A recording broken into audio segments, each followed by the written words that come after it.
Here are your top 3 songs in country music this week. At number 3, Justin Moore, We Didn't Have Much. There was dirt on Daddy's clothes from putting that bacon on Mama's stove, dog barking in the yard at a truck we don't know. Number 2, Dan and Shay, Glad You Exist. There's a couple billion people in the world and a million other places we could be. Their new record comes out Friday. They will be in Friday as part of the Friday Morning Conversation.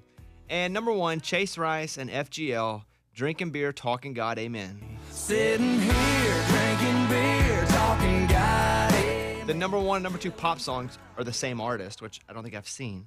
At number 2, Olivia Rodrigo, Deja Vu. Do you get deja vu when she's with you? That's a good one. I know too much of this album. Yeah. Number 1, Olivia Rodrigo, Good For You.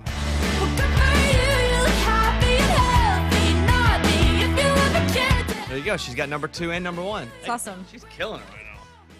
If you guys have something for us, you have a question or a comment about the show, hit us up right now. We are ready. 877-77-BOBBY. Even if you've never called a radio show, I encourage you. Is there something you've always wondered?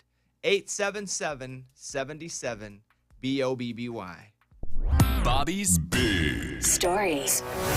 If you've noticed, there's no more luck in the world, you can blame it on one person, John Hamill, because he has all the luck in the world. It was 10 years ago. He got to win $1 million in the lottery, which is pretty cool. We got to make that drive up. Here's the ticket. Take $1 million. And for some, that would be enough. But he just hit for $15 million. Oh my goodness. That's so crazy. I In don't which get he it. opted for the one-time cash payment of $9,750,000. Because he was already a millionaire. So. Yeah. Well. Well, maybe no. No. That didn't mean he was Oh, a you're millionaire. right. Because you won $1 million after You get about taxes. $550,000. I'm sure he bought something Yeah. So in the last 10 years. That's true. he could have invested it, but yeah, that doesn't. However, that's crazy. He won $2 million jackpots. KFC has decided to open up a hotel pop-up, which combines a hotel room and also KFC. There's a private cinema room, a finger-licking press for chicken button, Oh, that's funny. and a hot winger arcade machine. It's called the House of Harland, which, by the way, Harland is Colonel Sanders' first name. Oh, Harland Sanders. okay. Starting August 18th. Would you go to a Kentucky Fried Chicken hotel? Me? No. But maybe I would go if you insert some other one of my favorite foods. I might. How cool if you press a button and voila. No, I agree. I think I'd probably push that button. Also, you lick your finger, then push the button. Ugh, everyone else has too. I don't know if I would just go to I have trouble with themed stuff. Oh, yeah? Well, I don't think I would go to a food-themed hotel. Listen, I love Chick-fil-A. I love In-N-Out Burger. I love KFC. I just think it'd be a little too much. When I was a kid once, we used to get government cheese, and they'd give you pudding. You'd stand in line for 2 hours sometimes. And if you couldn't afford to get groceries, you go and you went and you stood in line for what the government would give you. And so my grandma and myself would go and we'd stand in line sometimes for 2 hours. And they'd give us cheese, they'd give us rice, a bag of rice, and they'd give us this tin thing of pudding, T-I-N. And so I remember taking it home, and I ate so much. I would eat the whole thing of pudding. She would go, I don't really like pudding, so you can eat the whole thing. I ate the whole thing. I ate so much of that pudding. It's hard for me to eat pudding today. Oh. And that's what I would worry about going to this hotel room. I'd push that KFC button, and I'd never be able to eat KFC again. But I don't think, if I was like, hey, Caitlin, we're going to go on a little trip, and we're going to stay at a KFC hotel. Yeah. I don't think she'd love that. Finally, Limp Bizkit cancels August tour dates due to COVID-19 safety concerns, which, by the way, the big headline is Limp Bizkit is touring. Who knew that? More than canceling. Come on. Look at Limp Bizkit still out there doing it. Have you seen a picture of that guy lately? Fred Durst. Didn't he grow his hair out? Unrecognizable. I saw a picture of him where they were like, look at his transformation. I think it's a wig. You do? I think that's the whole thing where like he's wearing a wig now. I know we've talked about the 90s a little bit here today, friends. That's a 90s show. It's late 90s, early 2000s. And people give me crap for saying I like bands like Creed or even Nickelback. That's terrible. But I'm going to say I loved Limp Bizkit. Whenever Faith came out, dum, dum, dum, I guess it would be nice. I was like, that was oh, pretty this is good. it. And then Nookie. I mean, took over the world. I mean, I wasn't even angry. I was mostly sad, but I was still getting angry for this crap. It was awesome. I would go to a Limp Bizkit concert right now. What was that other cover they did? The Blue Eyes. Yeah. No one knows that's what it's it. like to be the sad man, to be the bad man. Do we have Behind Blue Eyes? Behind Blue Eyes. They did My Way. They did. Amy's pulling her headphones out. She can't take it. This is not my thing. No, Really? no. The angriest one was Break Stuff. Like, that's the one where you. Oh, God damn. You kids don't even know about this. Morgan, you're like 28, right? 27. 27. Do you know anything about Limp Bizkit? Yeah, I have an older sister that would listen to this kind of music religiously when she dropped me off at school, so I heard it a lot. Woo! You don't even know unless you knew. And Limp Bizkit was where it was at. All right, that's your news. Thank you. Those were Bobby's Big Stories. Dierks Bentley gone, Bobby Bones Show. Enjoy a song. Call us if you want. We got you.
Our phone screener, Abby, has asked me for a humongous favor. We'll talk about that in the next segment. She never asked for anything. If there's someone on the show that never asked me for anything, it's Abby. And last night, she said, I'd like the biggest favor I've ever asked in my life.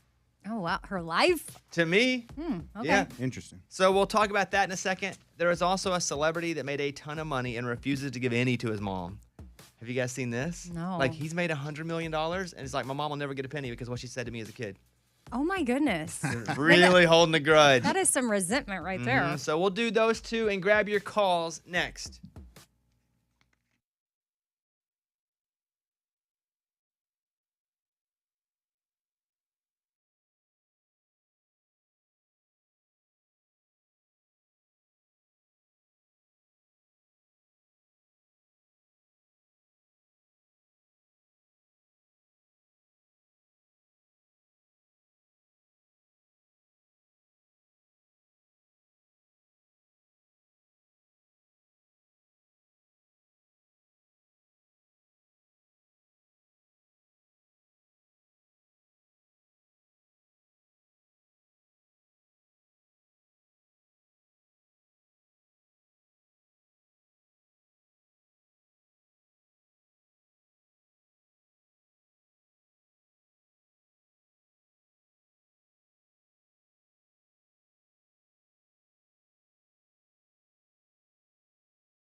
Quentin Tarantino, the writer, the director, he was on a podcast called The Moment, and he said he vowed to never give his mom a penny of his money because she was never supportive of his career choice. He said he would get in trouble at school for writing screenplays at 12, and teachers were looking at it as, hey, this probably isn't what you should be doing because nobody really does this well and makes money. And his mom said, this little writing career that you're doing, that blank is over. From then on out, Tarantino only helped his mom one time because she had an IRS issue. Other than that, nothing. He's worth $120 million or That's so. crazy. Wow. That grudge is a little too grudgy. Yeah. And I don't mind a grudge sometimes if it's healthy, which, It's never helped. That reminds me of Steve Harvey's grudge because his teacher told him he couldn't be an actor and be on TV either. And then he sent her a TV every Christmas after that. I had a teacher that told me I did not speak, my accent was too thick, I didn't have a good enough voice. But I never looked at that as the reason to hate her. I also felt like, and my mom never thought I should do this, mostly because there's no stability. Being in a creative world is not the most stable thing. I don't think I'd ever want for my kids to try to do what I've tried to do because there is no stability. For me, thank God I've been one of the lucky few to be able to get to this point, but most people, any kind of art, music, painting, it's an extremely difficult world to have to get in. Like, I don't blame his mom. Maybe I wouldn't use those terms. Right. Maybe I would have encouraged it while also encouraging something else. But he never gave her a penny, man. So I was talking to Scuba Steve about this, and Scuba Steve does hold a grudge against... Was it someone in radio, Scuba Steve, that told you wouldn't make it? Yes, someone at the very beginning of my career that didn't give me a shot and gave it to other people. And those other people are long gone. They don't work in this industry anymore, and here I am today. And that person has crossed my path many different times in many different markets. Is it like a radio program director? Maybe, yeah. Possibly. Yeah. Mm-hmm. I'll ask that one after the show. Before I moved to Nashville, I was at like a radio convention, and the guy, I think the company's now called Odyssey. They've changed their name. But he was the president of it. He goes, hey, it's not going to work out for you in Nashville. Let me know when you get fired. You can come work for me in Tampa. You can do at a pop station. And I was like, what are you talking about? And he was like, it ain't going to work. Sorry, buddy. And I was like, well, how are you telling me this to my face? Like, I was just kind of stunned that he would say that to my face. And I don't really, in my life now, I try to prove more people right than I do prove more people wrong. I definitely, for most of my career, had a huge chip on my shoulder because nobody thought I was going to be successful. But now the people that did, I try to prove them right more than I try to prove anyone wrong because I feel like that puts me in a better space. So there you go. Quentin Tarantino won't give his mom a nickel. Do you see Dr. Dre's daughter, too, was like living in her car No. a few weeks ago? That story came out. I don't know that family dynamic there. Yeah. Right, I don't 'cause, know I exactly mean, what happened. He's but got lots of money. I think he may even be a billionaire, Yeah, huh? because his headphones. Beats. Well, he sold those to Apple. Oh. But Dr. Dre's oldest, homeless as she raises 4 kids. Oh. Don't know the whole story there. All I ever do is Obviously. read headlines. Yeah. And Listen, headlines. 90% of the news I get are headlines at this point in my life. But all right, I do want to talk about music for a second with Abby. Abby's our phone screener, and Abby has asked me for a favor. Abby, what would you like for me to do? Oh my God. Okay, I'm really nervous to ask this. But I was like, life is short. I'm going to shoot my shot. Go okay. ahead. So, you know how the Raging Idiots are coming to Bobby Fest, my hometown in Wichita? That's right. On my birthday, actually. That's your birthday, September 5th? It is. Yeah. Wow. Yeah. And so I grew up singing everything I love to sing, and I was like, how awesome would it be if I could come up there and sing a song with you guys? Huh. So Okay. I'm so excited. if you're new to this show, Eddie and I have a fairly successful comedy Yeah. group. We play big shows. We're doing we built 2 one-day festivals, one in New Braunfels, Texas on September 4th, and then one September 5th in Wichita, Kansas, which is Abby's hometown. I didn't know it was your birthday. That puts the pressure on me a little bit. How good of a singer do you think you are? Decent, I think. Are you comparable, in your opinion, to some of the artists who come in here? Voice-wise, maybe like Miranda Lambert kind of sounding, I would say. Oh, you're talking about like texture. I mean like quality. Oh, quality? Do you ever hear Sure. artists and go, I'm better than they are? Not many times. No. I would say, you know. Here's around what the I'll do. level. How about tomorrow we audition Abby on the show? Yeah. Oh, yes. Okay. Remember, Abby traveled to like China to sing or something, right? But you were like Yeah, I 9, did. right? I was in middle school, so Yeah. yeah. It's been a A while. lot changes physically with Sure, the body. sure. But tomorrow you come in here Oh my gosh, yes. think of the songs that you'll want to sing. What is a song? If I said, what song do you nail?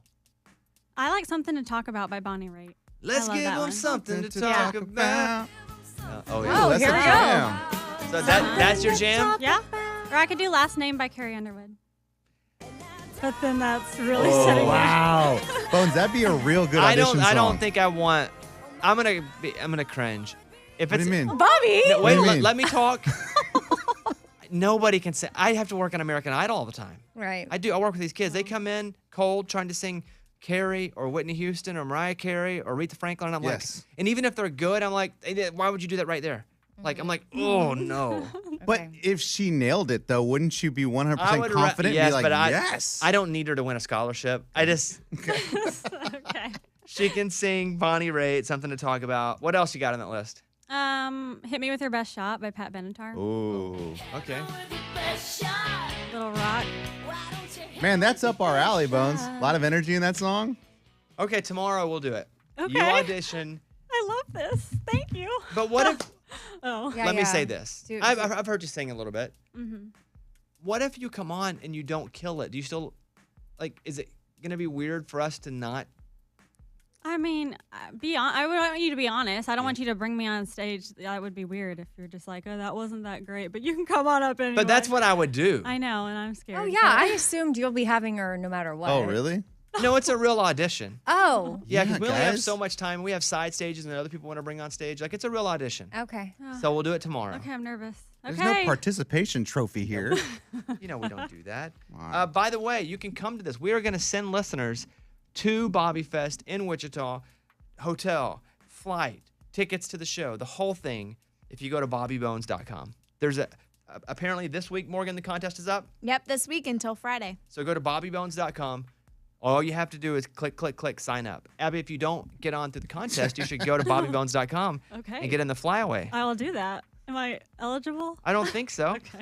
But it says we have your chance to attend the first ever Bobby Fest. It's Russell Dickerson, Maddie and Tay, us, the Raging Idiots, a lot more acts. But go over there. Click there. Boom. Okay, we'll do that tomorrow. Oh, okay. Cool. I'll go practice. Tonight, will you just be staring at the ceiling, nervous, or will you be practicing all day and all night? Practicing all day and nervous. Why don't we play a song for those that don't know? This is a very, we don't have a lot of like super serious songs, but this is a very passionate, serious song that Eddie and I do, the Raging Idiots. This is called the Grandmother Song. Here you go.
Raging Idiots, Bobby Bones Show. Let's play Luke Combs Better Together.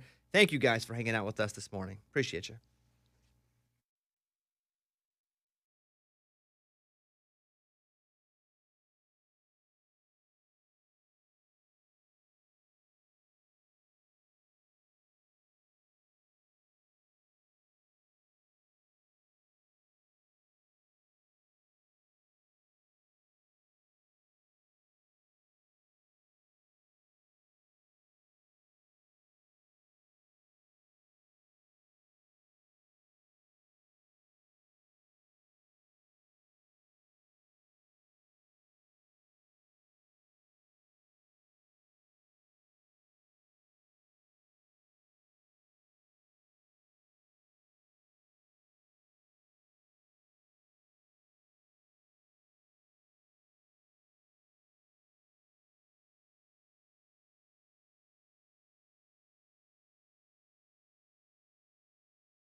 Got a couple things. In a second, they asked Nicole Kidman, how does Keith Urban feel when you do love scenes? Ooh, Ugh. good question.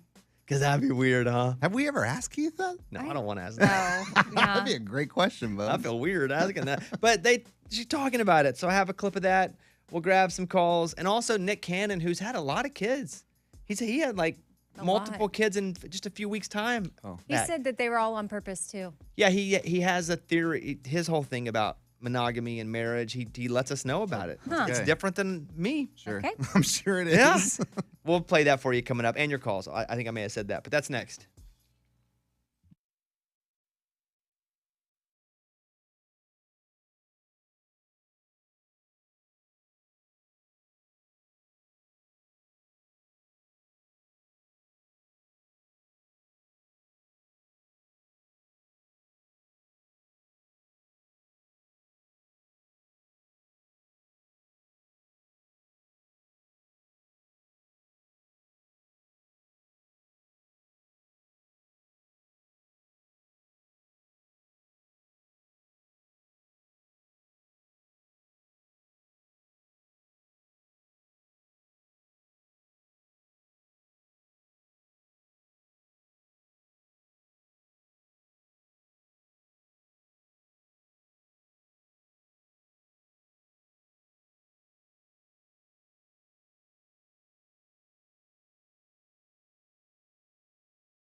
50 years ago today, this song came out. It was massive. Don't play it yet. I'll give you a hint. Tell me how many notes you can name it in. Okay. You guys keep going down. The clue for this song is 50 years ago today. What year is that? Little Bitty Mover. A Little Bitty Mover. Little Bitty Mover. That is your clue. How many notes can you name that in, Eddie? Little Bitty Mover. But I'm still trying to figure out what year 50 years ago today is. How many notes? I mean, I don't even know what a note is, Bones. Like, Okay, what? Okay, Maybe do you want me to do it? Yeah. I can name it in one note. Oh, well, that kills it too. We don't get to play the game. Okay, well, they're the worst Name That Tune gamers. All right, give me one note. Just one note. There you go. Oh, got it. Tiny dance. There you go. 50 years ago today, this song came out. That's 1971, Eddie. Thank you. Yeah. How did you not get that? I was still trying to figure it out. Okay. Blue jean baby, LA lady, seamstress for the band. Was this song big before that movie? Yeah, it was a massive song for Was Elton it John really? in the 70s, sure. Because I'd never heard it before. And then Almost Famous, Almost Famous. when they're all singing it, yeah. It had a couple, incarnations Lives. of being a massive song. Same thing with Queen, Bohemian Rhapsody. It went number one again. First, it Wayne's went World. number one in the 70s, went number one again when Wayne's World came out. Yeah. And so it's rare that, a song's able to do that. Jake in New York. Appreciate you calling. Jake, what's going on with you? Hey, I had a big question for you. So excited you're coming to the New York State Fair. Good morning, studio. Morning. That on your website on Raging Idiots, it says you're playing at 7 o'clock. On the New York State Fair website, it's blaring 2 p.m. in the afternoon. I got to make sure I'm front row, baby. Oh, it's 2 p.m. The RagingIdiots.com must be inaccurate. So we play on the 20th in Syracuse, New York at State Fair at 2 p.m. All right, Jake? Awesome. Thank you so much. All right, buddy. Thanks for all you do. Here, fire somebody now. Yeah. It's probably me. Yeah. You're the one that posted it. Log in there. Keith Urban's Oscar-winning wife, Nicole Kidman, the story says had a lot of racy roles over her career, but she says her husband handles them just fine. Here you go. Here is Nicole Kidman telling E! how husband Keith Urban feels about her sexy roles. My husband is an artist, so he understands all of it. And he also does not get involved in any of he sees the show at the very end when it's a show all edited together and he's fresh eyes. It'd be kind of weird to watch your wife getting it on. Yeah. Not so much on the screen, but as they're shooting it. I mean, so much on the screen too, don't get me wrong. But I'm saying it'd be weirder as they're shooting it over and over again. They got to do different angles. You got to watch. But he's not there for that. That's what I'm saying. I wouldn't be there either. So that's smart. Here is the second clip. Nicole Kidman says that Keith Urban doesn't really know what's going on with her projects while she's doing them. He doesn't read any script. He really doesn't know what's going on the set. He's got his own career that he's completely absorbed in. So he doesn't really know much about what I'm doing. Yeah, her relationship on, was it Big Little Lies? That one would be hard for me if it was my spouse. Because, ooh. Best Nicole Kidman project ever. Let's talk. So you're probably going to say Days of Thunder, aren't you? Thank you. I Yes. knew you were going to go old school. Days of Thunder, 100%. I mean, The Undoing was great with Hugh Grant. So good. Big Little Lies. That was really good. That was good. I mean, I'm probably going to go something extremely new then. I think I'm going to do The Undoing more than Big Little Lies. I never saw The Undoing, so. You didn't see You The should go Undoing? watch that. No, but Big Little Lies is fantastic. She has so many good movies. But now the new movie star is the TV star. Mm-hmm. If you have a big series, that's as big as it. That's bigger than any one single movie nowadays. Yeah, like Jason Sudeikis, like he's huge because of Ted Lasso now. Yeah. The Others. I don't even like horror movies. Let's see. I mean, she has so many. Did you guys ever watch The Upside? Mm-mm. Morgan, did you like that? Yeah, I really liked it. It was like an underrated movie. I mean, I wouldn't watch it again, but it was really good. Nick Cannon opened up about his views on monogamy and fatherhood, which, by the way, how many babies do you have now, Mike? 7. He has 7 babies. And he's had how many in the last few months? 3. He had 3 babies within like 3 weeks from 2 different women. And so he goes on The Breakfast Club, and he's talking about monogamy and what he thinks about it and where that concept comes from. That's a Eurocentric concept when you think about the ideas of like you're supposed to have this one person for the rest of your life, and really that's just a classified property when you think about it. I mean, like when you go into that mindset, if we really talking that talk, Like just the idea that a man should have one woman. We shouldn't have anything. I have no ownership over this person. I think Caitlin owns me a little bit, to be honest with you. How my life's changed. It's interesting, not for me. His version is not for me. Here he is talking about how he blessed the world with kids. I actually think women are blessing us. Those women and all women are the ones that open themselves up to say, I would like to allow this man in my world and I will birth this child. Mm-hmm. So it ain't my decision. I'm following suit.